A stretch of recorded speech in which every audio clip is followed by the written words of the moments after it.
Assalamualaikum. Okey. Sunat lain ketika takbiratul ihram. Sunat lain ketika takbiratul ihram yang mana? Ada 4 perkara. Ingat pegang sungguh-sungguh.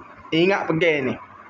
Pertama, sunat mengiringi sebutan niat dengan menghadirkan niat di dalam hati. Apa? Sebab nak membawa kepada khusyuk. Pertama. Pertama. Maksudnya apa? Sebut niat dulu, lepas tu terus buat lalu akal takbir, hadir hati lalu dalam niat dalam hati. Faham tak? Contoh misalnya. Sahaja aku semaya. Apa ni? Sahaja aku semaya solat maghrib 3 rakaat mengikut imam kerana Allah Taala. Allah dalam hati tu hadirkan hati lalu. Hadirkan. Hadirkan apa ni semaya maghrib tu selesai dalam hati ni. Lepas tu akbar. Selesai ada ketika mari hadir lalu. Lepas sebut niat tu, lepas berlapan niat tu, terus buat lalu.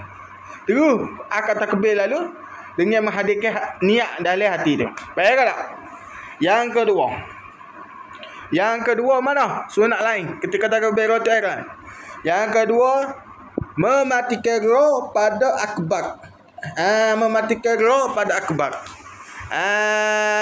Matikan roh. Allahu akbar. Matikan roh. Akbar. Matikan roh tu. Jangan akbaru. Misalnya.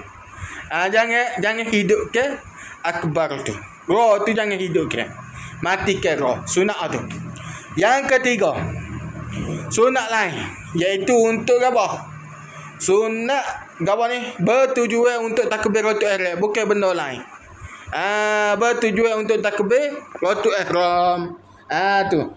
Bertujuan untuk takbiratul ihram. Bukan benda lain. Tu. Yang keempat, sunat jangan menggetarkan uruh roh tu. Pada akbar tu jangan bergetar. Jangan akbar.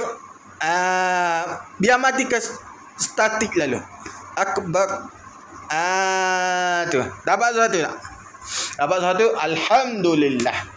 Itu saja untuk hari ni. Nanti next video lah. Assalamualaikum. Papa Roger.